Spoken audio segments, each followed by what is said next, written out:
Hello friends, দেখতে পাচ্ছ তোমরা সব বাইং মাছ লেগেছে রিং জালের মধ্যে। এখন কাটছি সন্ধ্যাবেলায়, কিছু কেটে রেখে দিয়েছি, কিছু কাটছি এখনো মোবাইল দেখে দেখে সন্ধ্যাবেলা।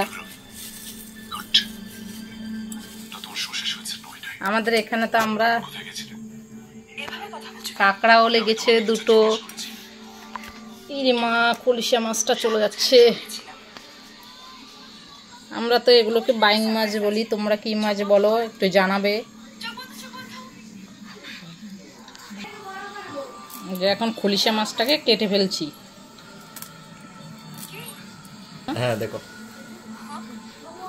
এই যে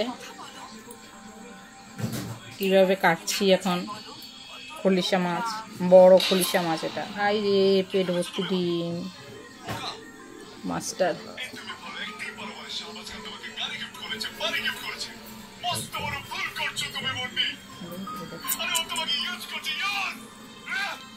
আচ্ছা, বাইং মাছ দেখতে এরকম মনে হলে কি হয়েছে যে এখানে বাইং মাছের কোনো আঁশ নেই, আসলে বাইং মাছেরও আঁশ আছে।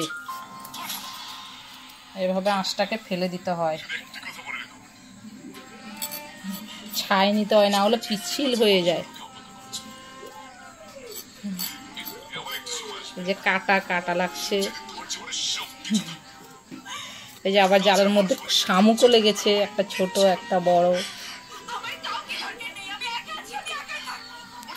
তুই অফ করে দিচ্ছিস।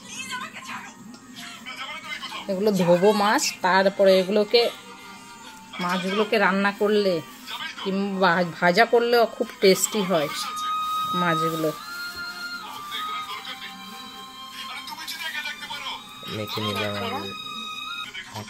ওই যে কিভাবে ছাঁচবো দেখেন, এই সব আঁশ উঠে যাবে, পরিষ্কার হয়ে যাবে। আর একটু নুন দিয়ে ঘষে নিলে বাস ফ্রেশ মাছ। এই যে পেটের মধ্যে নোংরাগুলো আছে, ওগুলো তো ফেলতেই হবে। ট্যাংরা মাছ, এই যে ট্যাংরা মাছও লেগেছে। এই যে ট্যাংরা মাছ, মাঝারি সাইজের ট্যাংরা মাছ। এই যে ট্যাংরা মাছ, এটা সবাই জানে, এটাকে ট্যাংরাই বলে। এটা কি বলো তো, এটা কি মাছ?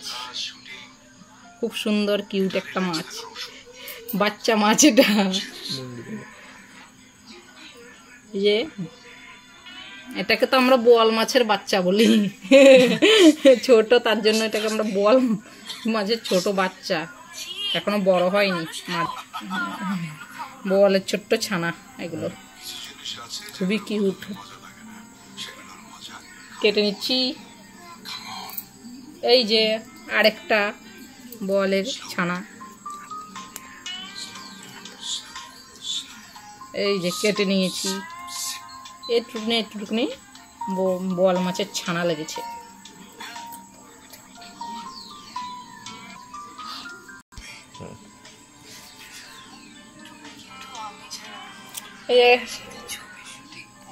তো চলো বন্ধুরা, মাছগুলো কেটে ধুয়ে টুয়ে নিই, তারপর